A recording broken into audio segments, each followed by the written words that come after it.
اللہ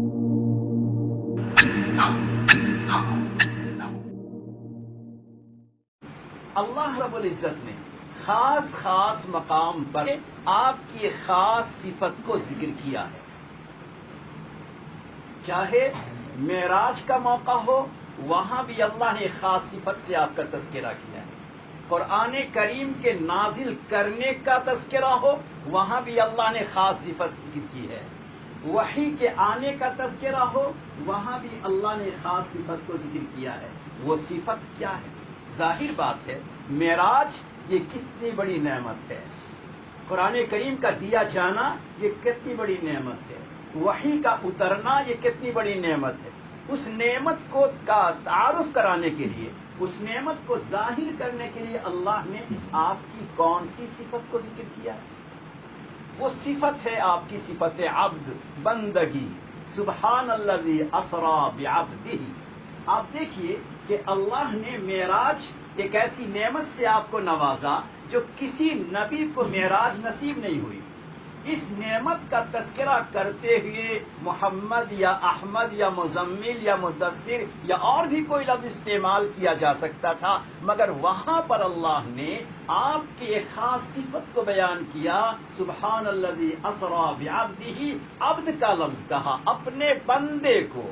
گویا صفت عبدیت اور صفت بندگی اور صفت نیاز مندی اور اللہ کے سامنے اپنے آپ کو جھکانا، یہ پروردگار کو آپ کی یہ صفت اتنی پسند اللہ کی بارگاہ میں بندے کے لیے بندگی، نیاز مندی، اپنے پیشانی کو جھکانا اور عبد بن کر رہنا، سارے کمالات کے باوجود، سارے امتیازات کے باوجود، ساری خصوصیات اور خوبیوں کے باوجود اس پر نظر نہ ہو، بلکہ اپنے عبد ہونے پر، اپنے بندہ ہونے پر، اپنی نیاز مندی پر، اپنی بندگی پر، اپنی بے چارگی پر، اپنی بے کسی پر، خدا کے سامنے بے کس ہونے پر، یہ صفت اللہ کو اس قدر پسند ہے کہ سب سے بڑی ایک نعمت کا تذکرہ، معراج کا تذکرہ اتنی بڑی نعمت ہے، اس کا تذکرہ کرتے ہوئے آپ نے کہا میرا بندہ ہے.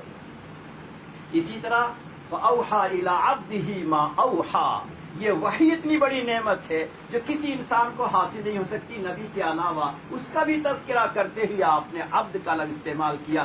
اسی طرح 4-5 جگہ قرآن کریم میں وہ ہے کہ جہاں اللہ نے آپ کو لفظ عبد کہا.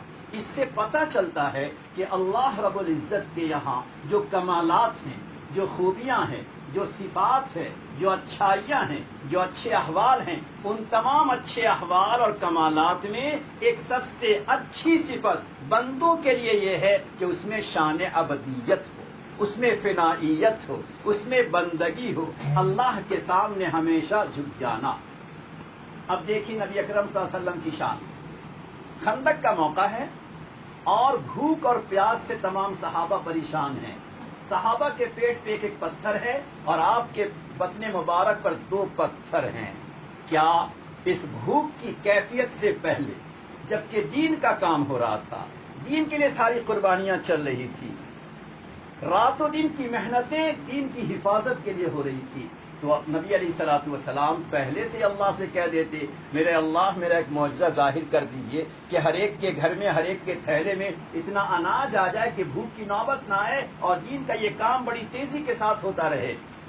مگر نبی علیہ الصلوۃ والسلام نے وہاں تسلیم و رضا، اللہ کے سامنے، اللہ کے نظام کے سامنے تسلیم و رضا کو پسند فرمایا، بندگی کو پسند فرمایا کہ اللہ اگر آپ کی پسند یہ ہے کہ ہم سب بھوکے رہیں، پیاسے رہیں اور پتھر باندھنے کی نوبت آ جائے تو اے اللہ میں یہاں اسی پہ قربان ہوتا ہوں. یہ ہے شان عبدیت اللہ کے سامنے. اسی طرح سے نبی علیہ الصلوۃ والسلام کو دیکھیں کہ حرم میں ہیں، خانہ کعبہ کے سائے میں ہیں، خانہ کعبہ کے سائے میں نماز پڑھتے ہیں اور کفار و مشرکین کی طرف سے آپ کے گردن مبارک پر اوجھڑی ڈالی جاتی ہے. نبی علیہ الصلوۃ والسلام وہاں ایک اشارہ کر دیتے، ایک جملہ اللہ سے کہہ دیتے کہ میرے اللہ ان سب کو یہیں دھسا دو تو دھس جاتے، سب کے ہاتھ شل ہو جائیں تو شل ہو جاتے. مگر وہاں بھی نبی علیہ الصلوۃ والسلام نے اپنی عبدیت کو، اپنی بندگی کو، اپنی فنائیت کو، اپنی بے کسی اپنی بے چارگی کو ظاہر کیا کہ اللہ آپ کے دین کے خاطر اگر یہ تکلیف ہے تو میں اس کو برداشت کرتا ہوں، ورنہ وہاں اگر آپ اشارہ کرتے تو آپ کا معجزہ ظاہر ہو جاتا، وہ تمام کے تمام مٹ جاتے، ختم ہو جاتے۔ مگر وہاں بھی نبی علیہ الصلوۃ والسلام نے اپنی عبدیت کو اور اپنی شان عبادت کو ظاہر کیا۔ اس سے ہمیں اور آپ کو سبق ملتا ہے کہ نبی اکرم صلی اللہ علیہ وسلم کے کمالات کو، ان کی خوبیوں کو، ان کی خصوصیات کو، ان کے امتیازی شان کو اپنے ذہن میں رکھنا چاہیے، جس سے آپ کی محبت میں اضافہ ہوتا ہے۔ اور نمبر 2، آپ کی خصوصیت کہ ہمیں اپنے آپ میں ہمیشہ نبی علیہ الصلوۃ والسلام کی جو شان عبدیت ہے، اس شان عبدیت کو ہمیشہ اپنے آپ میں بڑھانا، کہ ہر موقع پر، ہر جگہ پر آپ کی شان عبدیت ہمارے اندر آ جائے اور ہم بھی اللہ کے بندے بن کر زندگی گزاریں، جیسے نبی علیہ الصلوۃ والسلام نے ہر موقع پر بندگی کا مظاہرہ فرمایا۔ آپ سے کہا گیا کہ اگر آپ کہیں تو احد پہاڑ کو اللہ تعالیٰ سونا بنا دے جو ہمیشہ آپ کے ساتھ چلتا رہے، تو آپ نے فرمایا کہ میں اللہ کا بندہ ہی بن کے زندگی گزارنا چاہتا ہوں، لہذا ہمیں اللہ کا بندہ بن کے رہنا چاہیے۔